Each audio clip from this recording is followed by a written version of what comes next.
नमस्कार। आज हम मानव शरीर के अंदर एक बहुत ही दिलचस्प सफर पर हैं। हम ये समझने वाले हैं कि जो खाना हम खाते हैं वो आखिर ऊर्जा और पोषण में बदलता कैसे है। नमस्कार। हाँ, और इसके लिए हमारे पास जीव विज्ञान की किताबों के कुछ अंश हैं जो पाचन तंत्र मतलब डाइजेस्टिव सिस्टम की बनावट और उसके काम करने के तरीके को समझाते हैं। बिल्कुल। तो मकसद सिर्फ प्रक्रिया जानना नहीं, बल्कि ये समझना है कि ये जरूरी क्यों है। मतलब हम जो खाते हैं, कार्बोहाइड्रेट, प्रोटीन, वसा, शरीर उन्हें सीधे क्यों नहीं इस्तेमाल कर पाता। सही सवाल है। दरअसल ये अणु, ये मॉलिक्यूल्स काफी जटिल होते हैं। शरीर को इन्हें पहले छोटे सरल रूपों में तोड़ना पड़ता है ताकि वो उन्हें सोख सके, एब्जॉर्ब कर सकें और इस्तेमाल कर सकें। इसी तोड़ने की प्रक्रिया को हम पाचन या डाइजेशन कहते हैं। अच्छा, तो शुरुआत कहाँ से होती है? मुंह से? एकदम। मुंह यानी मुख गुहा पहला दरवाजा है। खाना अंदर आते ही दांत अपना काम शुरू करते हैं, चबाना, जिसे मैस्टिकेशन कहते हैं। हाँ, और हमारे दांत भी तो खास होते हैं, वो जबड़े में धंसे हुए। ठीकोडोंट कहते हैं शायद। बिल्कुल, ठीकोडोंट और डाइफाइडोंट भी, क्योंकि जीवन में 2 बार आते हैं, दूध के दांत और फिर पक्के दांत।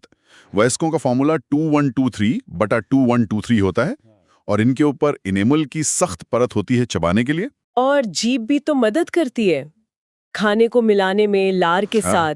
हाँ, जीभ एक मांसपेशी अंग है और इसी दौरान लार ग्रंथियां, सैलिवरी ग्लैंड्स, लार बनाना शुरू कर देती हैं। 3 मुख्य जोड़ियां हैं, पैरोटिड, सबमैक्सिलरी और सबलिंगुअल। और ये लार सिर्फ खाने को गीला ही करती है या कुछ और भी? नहीं, इसके कई काम है। गीला करना, चिकना बनाना ताकि निगलने में आसानी हो, खाने को एक गोले या बोलस की शक्ल देना, और इसमें एंजाइम भी होते हैं एंजाइम? लार में। जी हाँ, एक होता है लार एमाइलेज या सलाइवरी एमाइलेज, जो स्टार्च मतलब कार्बोहाइड्रेट का पाचन यही मुंह में शुरू कर देता है, उसे माल्टोज में तोड़कर। और एक और चीज है लाइसोजाइम। लाइसोजाइम वो क्या करता है? वो एक तरह का एंटीबैक्टीरियल एजेंट है। खाने के साथ आए कुछ हानिकारक बैक्टीरिया को मारने में मदद करता है ना? कमाल की बात। वाकई सुरक्षा भी साथ साथ। अच्छा, तो अब ये चबाया हुआ लार से मिला हुआ बोलस गले में नीचे उतरता है, ग्रसनी में। हाँ, ग्रसनी यानी फेरिंग्स। ये वो जगह है जहां भोजन और हवा दोनों का रास्ता मिलता है। तो फिर खाना सांस की नली में क्यों नहीं चला जाता? उसके लिए एक बहुत ही स्मार्ट ढक्कन है, एक कार्टिलेज का फ्लैप जिसे एपिग्लॉटिस कहते हैं। जब हम निगलते हैं तो ये फ्लैप सांस की नली यानी ट्रैकिया को ढक लेता है ताकि खाना सिर्फ खाने की नली यानी ग्रास नली या एसोफेगस में ही जाए। अच्छा, निगलने को डिग्लूटेशन कहते हैं, है ना? हाँ, डिग्लूटेशन। और फिर खाना ग्रास नली से नीचे पेट की तरफ बढ़ता है, एक खास लहरदार गति से। लहरदार गति। हाँ, उसे क्रमाकुंचन या पेरिस्टाल्सिस कहते हैं। ग्रास नली की मांसपेशियां सिकुड़ती और फैलती हैं, जिससे खाना धीरे धीरे नीचे सरकता है। सोचिए जैसे ट्यूब से पेस्ट निकालते हैं ना, कुछ वैसा ही। एक और वॉल्व या स्फिंक्टर होता है, गैस्ट्रो-ओसोफेजियल स्फिंक्टर, जो खाने को ग्रास नली से पेट में तो जाने देता है पर वापस ऊपर आने से रोकता है, आमतौर पर। पेट, सुना है ये जे आकार का होता है और यहाँ खाना काफी देर तक रहता है। हाँ, लगभग 4 से 5 घंटे। पेट के 4 हिस्से होते हैं, कार्डियक, फंडिक, बॉडी और पाइलोरिक। और यहाँ खाना सिर्फ रुकता नहीं बल्कि पचता भी है। पेट की दीवारों में मौजूद ग्रंथियां गैस्ट्रिक जूस निकालती हैं। गैस्ट्रिक जूस, इसमें क्या होता है? एसिड? हाँ, इसमें मुख्य रूप से 2 चीजें हैं, हाइड्रोक्लोरिक एसिड HCl और एक एंजाइम पेप्सिनोजन। HCl का काम है पेट के माहौल को बहुत ज्यादा एसिडिक बनाना, पीएच लगभग 1.8 तक।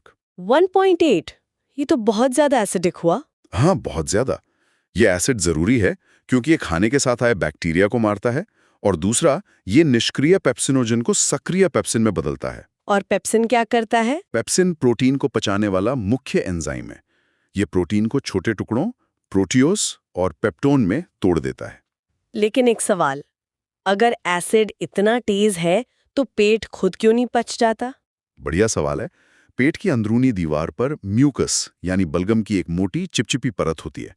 साथ ही बाइकार्बोनेट आयन भी होते हैं। ये दोनों मिलकर पेट की दीवार को इस तेज एसिड और पेप्सिन से बचाते हैं, एक तरह का सुरक्षा कवच। कमाल है। और शिशुओं में दूध पचाने के लिए भी कुछ खास होता है? हाँ, शिशुओं के गैस्ट्रिक जूस में रेनिन नाम का एंजाइम होता है जो दूध के प्रोटीन केसीन को पचाने में मदद करता है। थोड़ी मात्रा में लाइपेज भी होता है पेट में, जो वसा पर काम करता है, पर मुख्य वसा पाचन आगे होता है। अच्छा, तो पेट में खाना मथने के बाद एक लुगदी जैसा बन जाता है। हाँ, उसे काइम या कीम कहते हैं। अब ये एसिडिक काइम पेट के आखिरी हिस्से पाइलोरस से निकलकर छोटी आंत में जाता है। यहाँ भी एक स्फिंक्टर होता है, पाइलोरिक स्फिंक्टर, जो इसे कंट्रोल करता है। छोटी आंत, सुना है यहीं असली पाचन और एब्जॉर्प्शन होता है। बिल्कुल सही। छोटी आंत पाचन तंत्र का सबसे लंबा हिस्सा है और पाचन और अवशोषण दोनों का मुख्य केंद्र है। इसके 3 भाग हैं, ड्यूडेनम जो सी आकार का है, जोजूनम बीच का कुंडलित भाग और इलियम अंतिम भाग। और यहाँ क्या-क्या होता है? ड्यूडेनम में 3 महत्वपूर्ण पाचक रस आकर मिलते हैं। एक तो लिवर से आने वाला पित्तरस, बाइल, जो गॉल ब्लैडर में स्टोर और कॉन्सेंट्रेट होता है। पित्त, बाइल, इसका क्या काम है? पित्त में कोई एंजाइम नहीं होता है, ये याद रखने वाली बात है। लेकिन ये वसा मतलब फैट की बड़ी बूंदों को बहुत छोटी-छोटी बूंदों में तोड़ देता है। इसे इमल्सीकरण कहते हैं। इससे वसा को पचाने वाले एंजाइम लाइपेज अपना काम बेहतर तरीके से कर पाते हैं। पित्त लाइपेज को सक्रिय भी करता है। अच्छा, और दूसरा है अग्नाशय यानी पैंक्रियाज से आने वाला अग्नाशयी रस। पैंक्रियाज एक मिश्रित ग्रंथि है, ये एंजाइम भी बनाती है और हार्मोन जैसे इंसुलिन भी। अग्नाशयी रस में कई शक्तिशाली एंजाइम होते हैं। जैसे कि? इसमें निष्क्रिय रूप में ट्रिप्सिनोजन, काइमोट्रिप्सिनोजन, प्रोकार्बोक्सीपेप्टिडेज होते हैं, जो आंत में आकर सक्रिय होते हैं और प्रोटीन को तोड़ते हैं। ट्रिप्सिनोजन को एंटेरोकाइनेज नाम का एंजाइम जो आंत की दीवार से निकलता है, सक्रिय ट्रिप्सिन में बदलता है। फिर ट्रिप्सिन बाकी एंजाइम को सक्रिय करता है। इसके अलावा कार्बोहाइड्रेट पचाने वाला एमाइलेज, वसा पचाने वाला लाइपेज और न्यूक्लिक एसिड पचाने वाला न्यूक्लियेज भी होता है। बाप रे, पूरी फौज है एंजाइम्स की। और तीसरा रस? तीसरा है आंत्रीय रस, इंटेस्टाइनल जूस, जिसे सक्कस एंटेरिकस भी कहते हैं। ये छोटी आंत की दीवार में मौजूद ग्रंथियों से निकलता है। इसमें वो एंजाइम होते हैं जो पाचन के अंतिम चरण को पूरा करते हैं। अंतिम चरण मतलब जो डाइसैकेराइड जैसे माल्टोज, लैक्टोज, सुक्रोज बने थे, उन्हें ये डाइसैकेराइडेज एंजाइम जैसे माल्टेज, लैक्टेज, सुक्रेज तोड़कर मोनोसैकेराइड जैसे ग्लूकोज, फ्रुक्टोज, गैलेक्टोज में बदल देते हैं।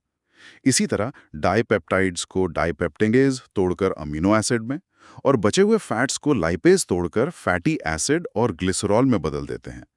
न्यूक्लियोटाइड्स और न्यूक्लियोसाइड्स भी यहीं अपने सरलतम रूप शुगर और बेस में टूटते हैं। तो यहाँ आकर सब कुछ अपने सबसे छोटे सोखने लायक रूप में बदल जाता है। हाँ, बिल्कुल।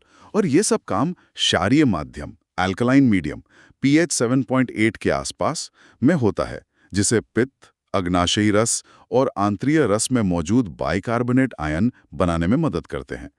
पेट का एसिडिक काइम यहाँ आकर न्यूट्रलाइज हो जाता है। और आपने कहा था एब्जॉर्प्शन भी यही होता है। उसके लिए क्या खास बनावट है? हाँ, छोटी आंत की अंदरूनी सतह पर लाखों उंगलियों जैसे छोटे-छोटे उभार होते हैं, जिन्हें विलाई कहते हैं।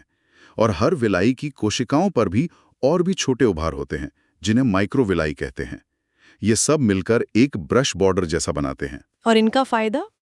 इनसे पोषक तत्वों को सोखने के लिए सतह का क्षेत्रफल, सरफेस एरिया, कई गुना बढ़ जाता है, शायद एक टेनिस कोर्ट जितना। टेनिस कोर्ट जितना?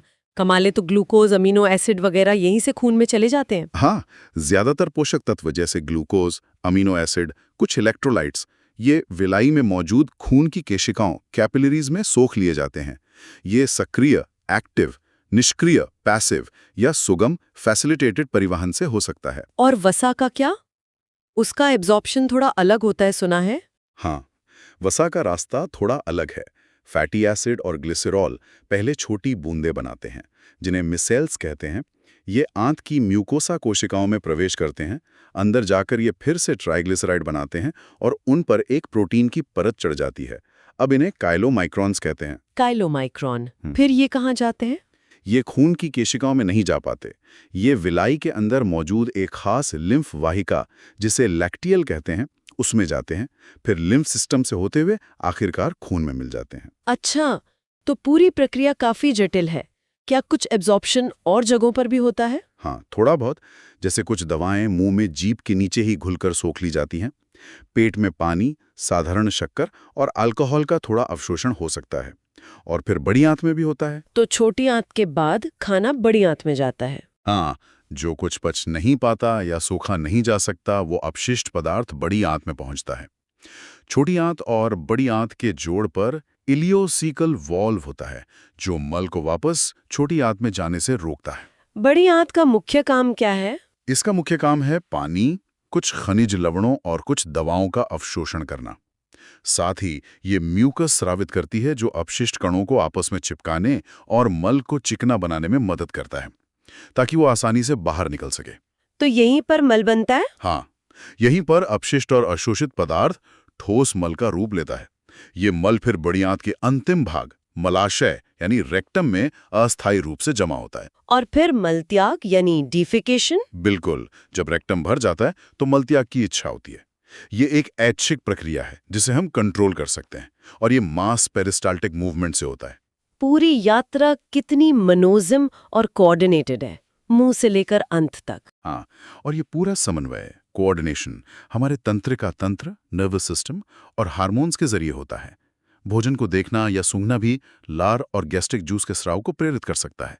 सब कुछ बहुत बारीकी से नियंत्रित होता है। तो अगर हम संक्षेप में देखें, खाना मुंह में चबाया जाता है, लार मिलती है, फिर ग्रास नली से पेट में जाता है, जहां एसिड और पेप्सिन काम करते हैं। फिर छोटी आंत में पित्त, अग्नाशयी रस और आंत्रीय रस मिलकर पाचन पूरा करते हैं और पोषक तत्व सोख लिए जाते हैं। और बचा हुआ अपशिष्ट बड़ी आंत से होते हुए मल के रूप में बाहर निकल जाता है। एकदम सही। एक जटिल लेकिन बेहद कुशल प्रक्रिया जो हमें ऊर्जा और पोषण देती है। और चलते चलते एक बात और, आपने बीच में बैक्टीरिया का जिक्र किया था। हमारी आंतों में रहने वाले अरबों सूक्ष्मजीव, गट माइक्रोबायोम, उनका क्या रोल है? हाँ, ये एक बहुत ही रोमांचक क्षेत्र है आजकल। ये माइक्रोबायोम न सिर्फ कुछ अपचित पदार्थों को तोड़ने में मदद करते हैं, बल्कि कुछ विटामिन भी बनाते हैं, हमारी प्रतिरक्षा प्रणाली को प्रशिक्षित करते हैं और हमारे समग्र स्वास्थ्य को प्रभावित करते हैं। और शायद हमारे मूड और दिमाग पर भी असर डालते हैं। हाँ, इस पर बहुत शोध हो रहा है। गट ब्रेन एक्सेस की बात होती है। ये सोचना वाकई दिलचस्प है कि इन नन्हे साथियों का संतुलन बनाए रखना हमारी सेहत के लिए कितना जरूरी हो सकता है। इस पर शायद हम कभी और विस्तार से बात कर सकते हैं। बिल्कुल, एक गहरा विषय है ये भी। चलिए आज के लिए पाचन तंत्र का ये सफर यहीं समाप्त करते हैं।